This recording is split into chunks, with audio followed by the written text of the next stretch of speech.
All right, here are some quick thoughts on Peter Pan's Neverland Nightmare, the latest movie in the Poohniverse, the third movie.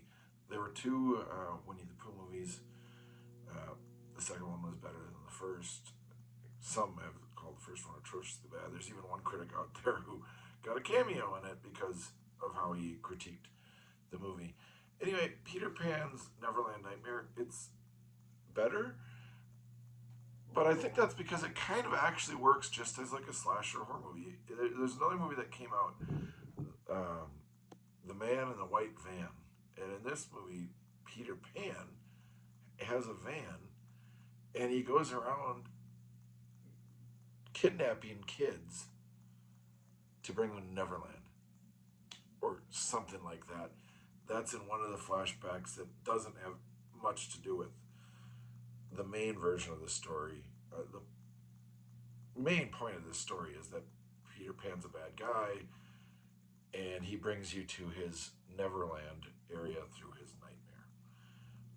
That's in the trailers, not much of a spoiler at all. There's a good part with a cameo of Tinkerbell. Uh, I think it's played by a transgender actor uh, because Tinkerbell is sort of Tinkerbell is feminine, but it's not specified the gender of this individual, and it makes it the movie kind of toys with that. It toys with what the pixie dust is. It toys with what makes Tinkerbell a fairy by playing off of stereotypes for transgender and gay people. So I don't know if the Tinkerbell's supposed to be in the movie universe supposed to be gay or transgender, but it's kind that stunt casting or casting that's a positive for this movie, and it's a positive that it works as a slasher, but I don't know if it works as a Peter Pan is bad movie, especially if you're trying to set up Peter Pan against Winnie the Pooh. Like there's no real connective tissue. I mean, there's characters in this that are from the Peter Pan universe, like Tinkerbell, and then the other family, like the Wendy and characters that their names don't really matter in this movie, but they're historically accurate names. Like it could literally be any family. And when I was like, I'm going to tune my brain off that this is supposed to be in the Peter Pan universe and just treat it as a slasher film, then it worked. But when you try to turn it into the Peter Pan movie that connects to the Winnie the Pooh movies that are all supposed to be horror movies in a big team up where Bambi's going to be in here eventually, it doesn't quite work.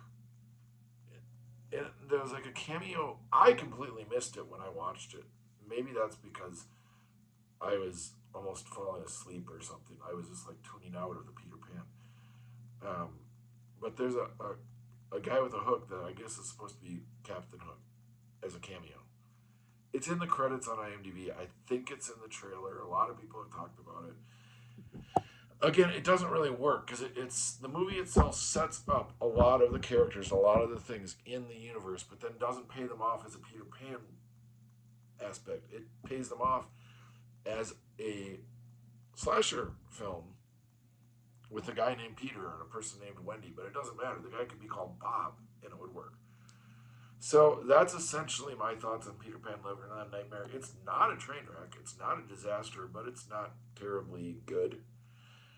It's better than the first Winnie the Pooh. It might be on par with Blood and Honey, which I think is the second one. Uh, I don't know if these things are going to work out. It made the least amount of money of the three. It was only in theaters, I think, for 2 days. It's iconic events releasing. It wasn't even a Fathom event item. So I don't know. Two more of these films are ready to go this year. I think Bambi, and I don't remember the other one. Maybe Peter Pan will come in those. Maybe there'll be a Peter Pan sequel to tie them in. I think like his Neverland Nightmare, his version of Neverland, I think might be how it ties in, but this doesn't really show that area. It shows kind of the lead up to it, which is why it works more as a horror movie that kind of has Peter Pan slapped on it. But that casting was at least interesting.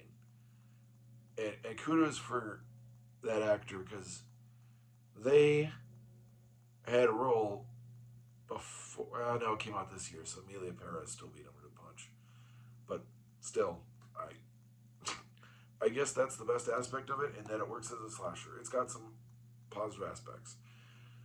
It's not in theaters anymore. I don't know if it's in streaming anymore, but at some point, before Bambi comes out, you should probably watch it if you're into these movies.